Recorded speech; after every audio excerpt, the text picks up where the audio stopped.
Hello everyone, সবাই কেমন আছো? আমি ভালো আছি। বলতে আমি কেমন আছি একটু বলতে যাচ্ছিলাম। আমি ভালোই আছি। বাট আগের দিন আমি যে বিক্রমপুর গিয়েছিলাম না, সেখানে আমি একটু আমার শ্রদ্ধাঞ্জলি শিশিটা মানে ফেলে এসেছিলাম আর কি। আর শ্রদ্ধাঞ্জলি শিশিটা ফেলে আসা খুব একটা ভালো না আর কি। তো যাই হোক, আমি বা ঠাকুরের কাছে ক্ষমা প্রার্থনা চেয়ে নিয়েছিলাম। নেবার পর তো ভাবলাম এখন তো আমি ফ্রি আছি, তো আজকে আমি যাই বিক্রমপুর, যেয়ে মায়ের কাছে একটু শ্রদ্ধাঞ্জলি শিশিটা নিয়ে চলে আসি।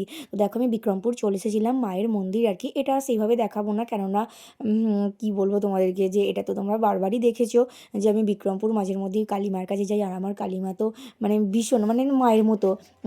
এক নিজের গর্ভধারিণী মা, শাশুড়ি মাও যেমন, বা তারপরে স্থান কিন্তু যে মা হয় সে হচ্ছে কালী মা, বা যে কোনো ভগবানের দুর্গা মা, কালী মা, এগুলোই আর কি। যাই হোক, আমি মা কালীর ভীষণই সব ঠাকুরেরই ভক্ত, সেটা বলবো না। যেমন বাবা মহাদেব, মা কালীও আছে। তো এটা আমার ভাই আর কি ভিডিওটা একটু করেছিল। তো স্লো মোশনভাবে এটা ভিডিওর মধ্যে চলে এসেছে। তো যাই হোক, এটা তোমার মা কালীর একটু দর্শনটা করে নাও। কালী মায়ের মানে খুব জাগ্রত কালী মা, জানো তো। যে যা চায় মনস্কামনা তার সেটাই কিন্তু পূরণ হয়। তো যাই হোক, আর কি বলবো, এটাকে নিয়ে নতুন করে কিছু বলার নেই। আমি কিন্তু গেছিলাম শুধুমাত্র আমি যে ফেলে এসেছিলাম আমার জিনিসটা, সেটার জন্যই গেছিলাম। তো সেটাই আনতে গেছিলাম। তো এরপর কিন্তু আমি চলে যাবো। আমি আজকে স্পেশালি বেরিয়েছিলাম জিকে ব্যানার্জির ওখানে হরিনামের প্রসাদ খেতে। তো তার আগে ভাবলাম যখন ফ্রি আছে তখন এখানে চলে যায়, তো সেই জন্যই আমি এখানে চলে এসেছিলাম। তো দেখো, মায়াপুর থেকে আসার সময় এই যে ব্যানার্জি মানে বাড়িতে গেলে আর কি, এই যে আমরা মাঠের রাস্তা দিয়ে যাই, তো সেটা দিয়ে যাচ্ছিলাম। চারিপাশে সবুজ ঘাসে ঘেরা আর কি। আর একটা ছোট্ট পুকুর আছে পাড়ার ভিতর দিয়ে, যেটার মানে শর্টকাট যেটাকে বলে, সেই শর্টকাটেই আমি যাচ্ছিলাম। আমি লাস্ট এসেছিলাম প্রায় 4 থেকে 5 বছর আগে। তারপর আমি ফার্স্ট টাইম আবারও এলাম। এটা ছিল আমার ভাইকে নিয়ে গেছিলাম। যেখানে যাই একটু ওকে নিয়ে যাওয়ার চেষ্টা করি, কারণ ওরও একটু ভালো লাগে। ও যেহেতু ব্লগ বানায়, ওরও একটা করে ব্লগ হয়ে যাবে, ওর ব্লগও তোমরা দেখবে বা দেখতে পাবে। ওর চ্যানেলটার নাম কিন্তু ভ্লগার কিছু একটা বলে, আমি এই মুহূর্তে সরি, ভোলা ভ্লগার ওর চ্যানেলটার নাম। তোমরা একটু সাবস্ক্রাইব করে দিও যে। আর দেখো, আমরা এই রাস্তাটা দিয়ে যাচ্ছিলাম। ওই রাস্তাটা শর্টকাটের রাস্তা বললাম, মোটামুটি আমরা এসেই গেছি ব্যানার্জি বাড়ির এখানে। তো দেখো, এখানে কত প্লাকেট মারা, শ্রীকৃষ্ণের হরিনাম প্রায় 1 সপ্তাহ ধরে চলে এখানে। আর এত সুন্দর সুন্দর কীর্তনীয়ারা আসে।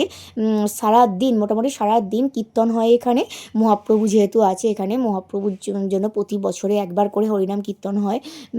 তো মানে খুব বড় বড় কীর্তনীয়ারা আসে, বললাম খুব সুন্দর সুন্দর গান হয়, পালা হয় আর কি। তো সকাল 9টা থেকে প্রায় রাত্রির 9টা অবধি লাস্ট, মানে ছেড়ে ছেড়ে পালা হয়। তো এখানে দেখো একটা ছোটোখাটো মেলার মতো বসেছিল, মানে প্রত্যেক বছরই কিন্তু এটা হয়।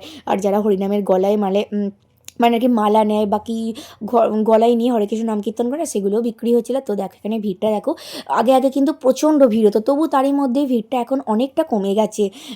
মানে তারই মধ্যে মোটামুটি ভিড় কিন্তু আগের থেকে অনেক কমেছে। আগেতে এত ভিড় হতো, মানে ঘেঁষে যেত না। আমি কিন্তু ক্লাস 9-এ যখন পড়ি, সাই বাবার আশ্রমে আমার মানে এখন প্রত্যেকটা গ্রামে গ্রামে হয় না সাই বাবার গান বা শিরগুর বাবা সঙ্গ, সেই রকম আমার গ্রামেতেও ছিল আমার বিয়ের আগে।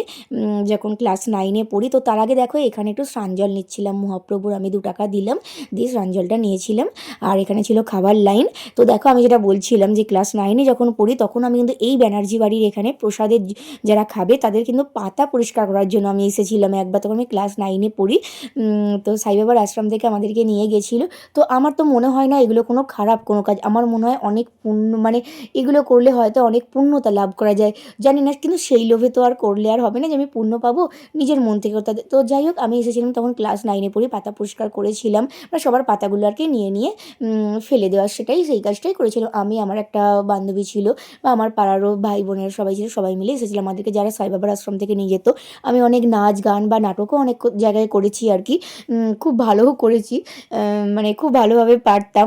বাট আমার বাবা পছন্দ করতো না, যার জন্য আমার নাচ বা নাটক এগুলো একটু থাক দামাক রয়ে গেছিলো আর কি। আমার শুধুমাত্র চেষ্টায় আমি জেদ করে করে যেহেতু আমি খুবই জেদি, যেটা বলবো করবো সেটাই করতাম। তো যাই হোক, এই কাজটাও আমি করেছিলাম। তো দেখো, আমাদের খাওয়া হয়ে গেছে, আমি খুব মানে তৃপ্তি করে খিচুড়িটা খেয়েছি। খাবার পর দেখো এখানে হাত ধুয়ে নিচ্ছি, এখানে হাত ধোয়ারও ব্যবস্থা ছিল, খুব ভালোভাবে ব্যবস্থা আর কি। আর এখানে দেখো হরিনাম কীর্তনের এখানটা পালা হচ্ছে, আর পাশেই কিন্তু মহাপ্রভুর মন্দির, পাশটাতেই একদমই। আর খুব সুন্দরভাবে এখানে দেখো ছাউনি করে দিয়েছে, কারণ যেহেতু পৌষ মাস বা জানুয়ারি মাস, ভীষণ ঠান্ডা, এত ঠান্ডা রাত্রির বেলা যে কি বলবো। আমার শাশুড়ি মা বা বড় মা সবাই এখানে গান শুনতে আসে, ওরা কিন্তু ঠান্ডার মধ্যেই ও মানে হরির টানে আর কি আসে, নাহলে কিন্তু ঠান্ডায় জড়সড় হয়ে যায় বাড়ির ভেতর। তো যাই হোক দেখো হরিনাম চলছে মানে ঠান্ডাই হোক যাই হোক হরি সবাইকে মানে পথ দেখিয়ে নিয়ে যাবে। তো আমি এখানে এই সাধু বাবাকে একটু টাকা দিলাম আর একটু আশীর্বাদ চেয়ে নিলাম। তো এখানে দেখো হরিনামের জন্য আরও অনেক মানে বইপত্র বিক্রি হচ্ছিলো আর কি, যে ছোটোখাটো মেলা হচ্ছিলো সেখানে। আর এখানে দেখো শিবলিঙ্গও বিক্রি হচ্ছিলো। আমি কিন্তু কিছুই কিনিনি, এটা কত কিনবো, অনেক মেলায় ঘুরেছি, অনেক কিছু আর কি কেনা হয়েছে, সব সময় তো আর এ করলে হয় না। আর যেহেতু এই বইগুলো আছে কয়েকটা, গীতাটা হচ্ছে মেন, গীতা যেহেতু আমার বাড়িতে আছে তাই আর কোনো বই নিলাম না, বা 108টা শ্রীকৃষ্ণের নামও আছে। তো আমি আর এখান থেকে পাঁপড় নিলাম, একটু পপকর্ন নিয়েছি আমার মার জন্য আর কি, মা খেতে ভালোবাসে, আর আমার মেয়ের জন্য একটু নিয়েছিলাম। তো এই দেখো আমি আর আমার ভাই একটু মেলাটাই ঘুরছিলাম, দেখলাম এখানে গোপালের সিংহাসন, গোপালের ড্রেস, এই ব্যাগগুলো দেখো কি সুন্দর, এখানে গোপালকে নিয়ে যাওয়ার জন্য খুব সুন্দর, মানে শীতকালের জন্য খুব আরামদায়ক গোপালের। আর এখানে দেখো মেলাগুলো খুব একটা ভিড় ছিল না, ছোট্ট মেলা বসেছিল, যেমন হরিনাম হলে যেমন ছোটোখাটো মেলা বসে। আর এই মেলাগুলো কিন্তু যেদিন থেকে বসেছে, মানে যেদিন থেকে গান হয়, প্রায় 1 সপ্তাহ ধরে গান হয়, 1 সপ্তাহ ধরেই কিন্তু ওরা বসে আছে। আর আমি এখানে একটু টিপটা পরে নিচ্ছিলাম, আমি বললাম আমাকে একটু ভালো করে পরিয়ে দাও টিপটা।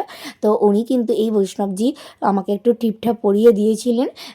আর এসেছি যখন টিপ পরবো না, আমি কিন্তু মনে মনে ভাবছি একটু টিপ পরে গেলে কিন্তু ভালো হতো। তো যাই হোক হরি আমার হয়তো চাহিদাটা মিটিয়ে দিয়েছিল, বললো দেখ তোর চোখের সামনেই একজন দাঁড়িয়েছে, তিনিই টিপ পরাচ্ছেন। তো যাই হোক তিলক, সরি টিপ না, এটা ছিল তিলক। তো আমি সেই তিলকটা পরে আমার ভাইকেও বললাম একটু পড়তে। তো দেখো আমরা এই তিলক পরে এবার রওনা দিলাম বাড়ির উদ্দেশ্যে। আমার মেয়ে ওদের স্কুল থেকে এসে গেছে, বাড়িতে কেউ নেই, যে ওকে একটু ভাত খাওয়াবো, জানি না ওর খাওয়া হয়ে গেছে নাকি। তো দেখো বলতে বলতে আমরা বাড়ির কাছে এসে গেলাম। সো ব্লগটা এতক্ষণে তোমাদের কেমন লাগলো অবশ্যই জানিও। আজকের মতো টাটা, বাই বাই, হরি বল।